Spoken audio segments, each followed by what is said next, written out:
Hey, what's up, y'all? Thanks so much for tuning in and checking out another episode of SOB, Style of Business, the podcast. You are back, or I am back rather, with another great episode. And this is your girl, Keetria. Today, I am talking to Rebecca Steele, who is the founder of The Well at Tecolote, which is a awesome nature sanctuary in the heart of San Antonio. And today, she's going to be talking to us about all types of wonderful healing resources and just creating a sense of community and positive impact and just what she's doing to pour into the lives of others mentally, physically, spiritually, and just excited to have her on the show. So without further ado, Rebecca, go ahead and drop that introduction for us, and we're going to keep the interview going from there.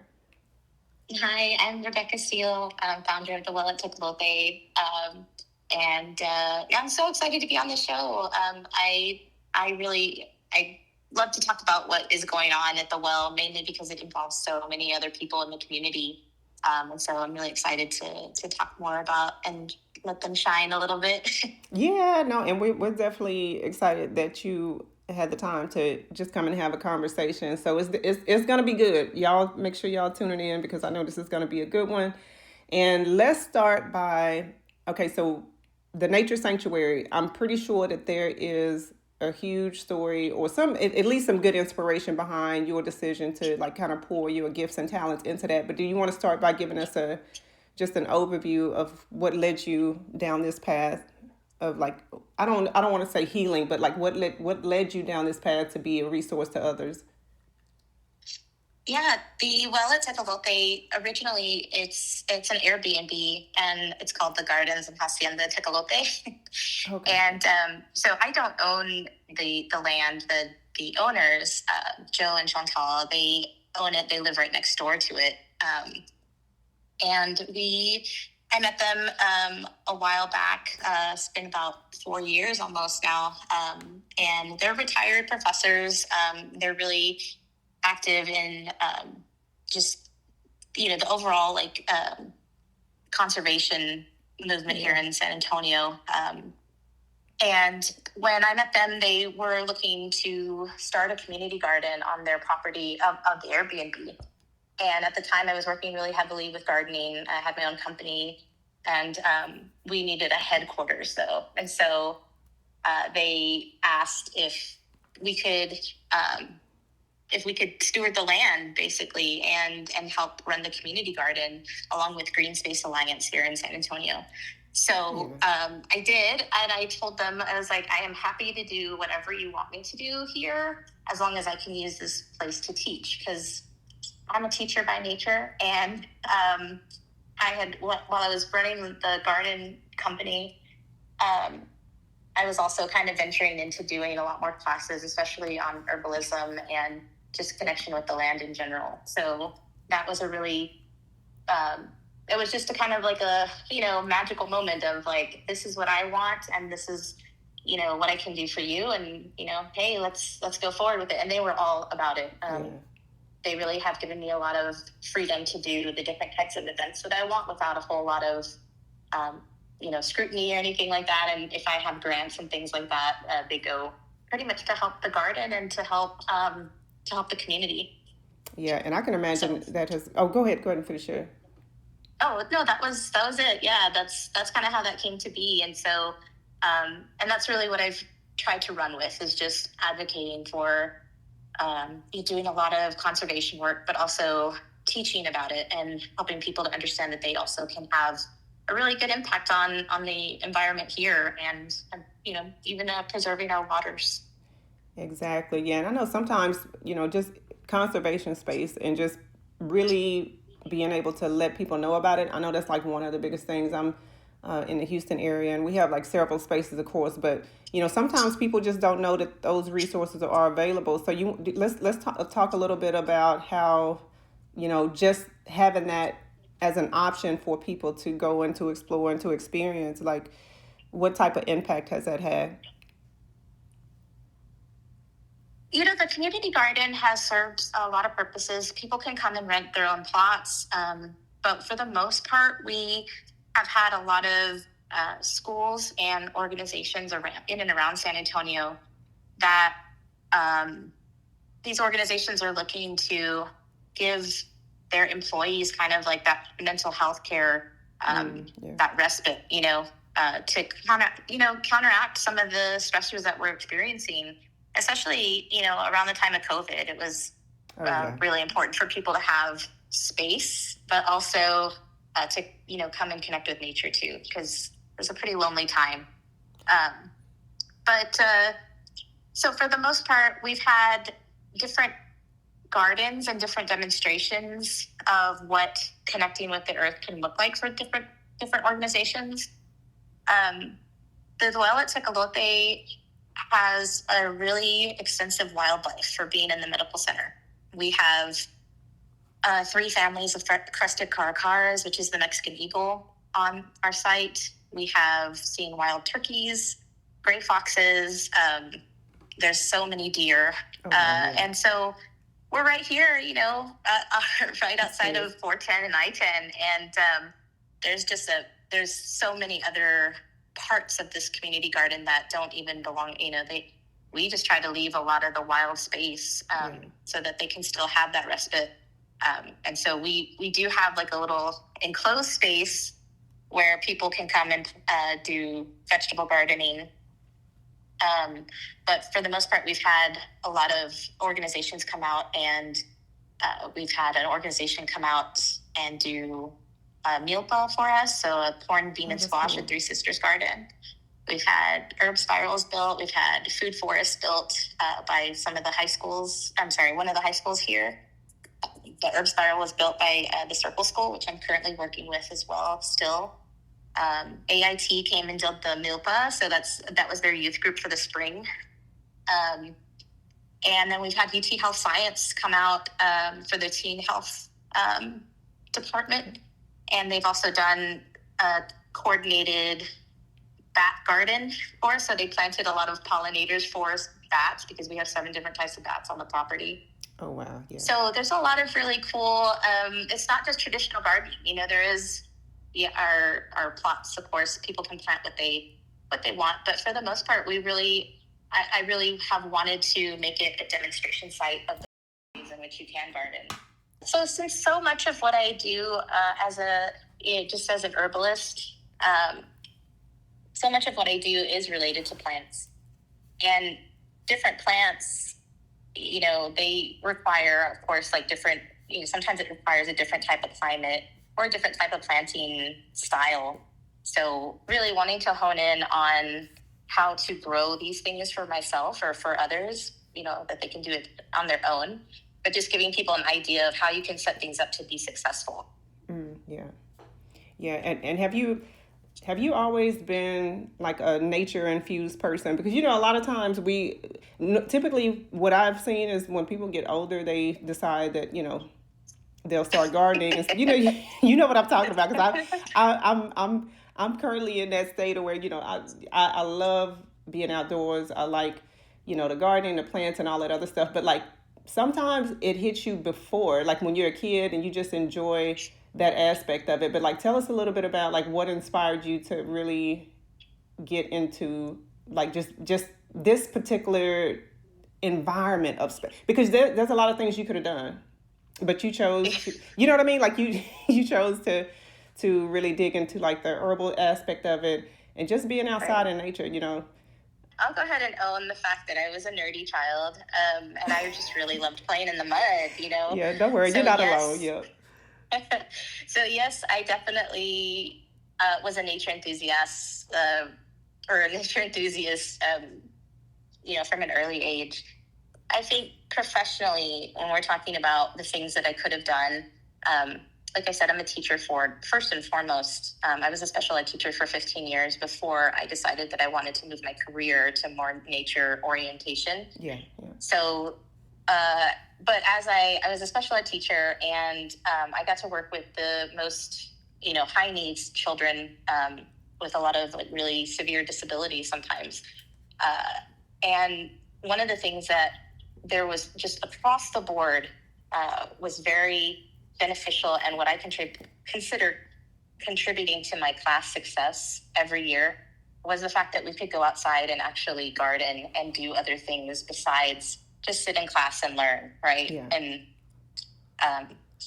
basically just letting our brain rots until the bell rings. Like we actually would get to do a lot of hands-on things with the garden. So that was really key for me in my career, was seeing that people in general, not just special needs kids, people in general, they had a whole different mindset when they'd come outside to do things versus, coming in and we're going to lecture and we're going to, then do our seat work. And I mean, we did plenty of work too, but so important, that life skill aspect, connecting what you're learning with what you're doing.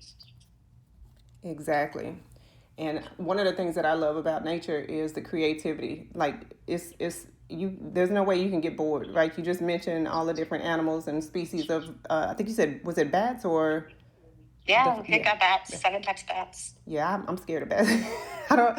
Yeah, I'm not a fan, but I love the fact that you would be able to experience that. So let's talk a little bit about like just being inspired by what you see. You know what I mean? Like, cause you can be inspired by a lot of things, but I feel like when you're outdoors, that's really a open canvas for people to really have some sort of inspirational insight into their own gifts and abilities. So let's talk a little bit about that, like just what you enjoy most about being out and being able to create from that space.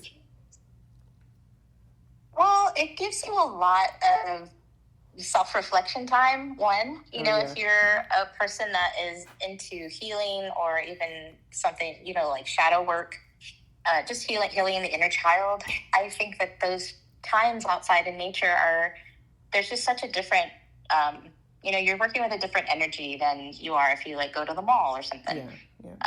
This energy and this atmosphere that you're in nature, it helps you to be able to, one, find your center and to ground a lot of, any kind of upsetness or just general anxiety. So that, for one, it kind of gets us to a baseline of, we're at zero, and now we can address the things that we really need to in our life, or we can kind of find the quiet to think things through a little bit more thoroughly and more creatively.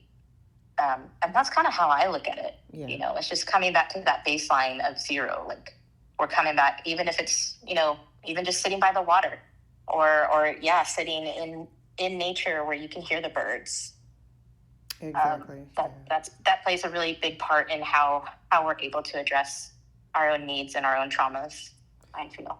Exactly. No, I couldn't agree more. And the biggest thing now is like, especially with the adults, it's just being what is adulting, just being busy, busy and just not having enough. Well, I wouldn't say not having enough time for self. I feel like we do have the time, but I think we prioritize it with other things and people, other people. And, and obviously it's something that a lot of us could do better.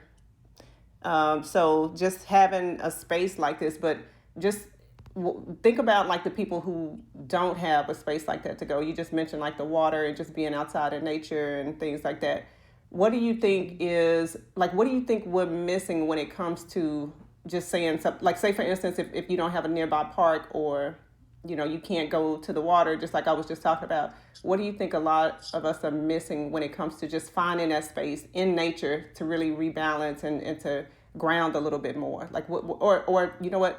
Let's put the question this way: what are some things that we can do if we do have like limited resources when it comes to nature, especially for those people who live in a city?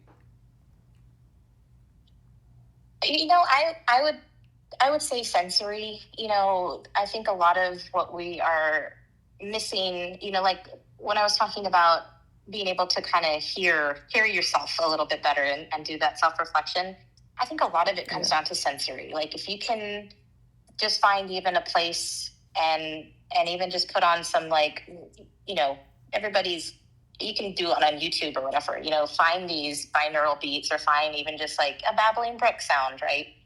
Getting your mind to really kind of respond to something besides like city sounds or something besides, just even open. I know that's hard in Houston just to open a window because it's humid down here, but just even getting some fresh air, sitting out in the sun and just kind of absorbing the sun. Those are all things that we can do even in the city. And sometimes it's not as fulfilling as it would be to, maybe go to a state park. But at the same time, like, we just have to work with what we have. And those are some things that you can do. It's just kind of change your sensory perceptions. Exactly. Yeah. No, definitely YouTube is a big resource for things like that, and I appreciate you for sharing that. And so let's talk about the well, like some of the services. I know you guys have a variety of different plant workshops and just different healthy healing modalities and things like that. Let's you want to jump into like some of the things that you guys are going to be offering, especially for like the fall. I know it's weather's going to change and stuff. More people are outdoors, so Absolutely. yeah. Yeah. So the Well at Tecolote offers regenerative and healing programming. So we actually, when I say we, I'm just talking about our board. So the people that kind of help me navigate the nonprofit world. We all have either connections or we have some sort of connection to teaching or some sort of healing idea that maybe is a little bit not quite your normal. It's a little bit eccentric. Yeah. And that's typically what I'll work with is people that have these ideas about what they would like to teach people and how it could be healing or it could be education. So how people are teaching this connection, just reconnecting with the earth, reconnecting with nature. So we do have a lot of outdoor classes, a lot of things on regenerative gardening, especially.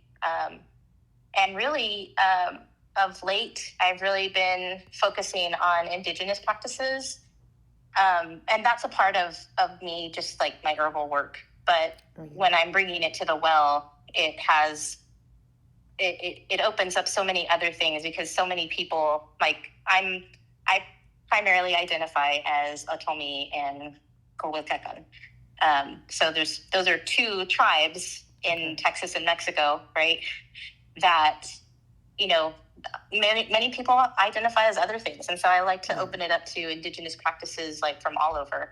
I just recently was able to study with some First Nations group in Canada in the Northwest Territories, and finding those similarities between how we practice medicine was just really cool. And also we also were able to find common ground on how conservation can go for special migratory animals. Oh, wow.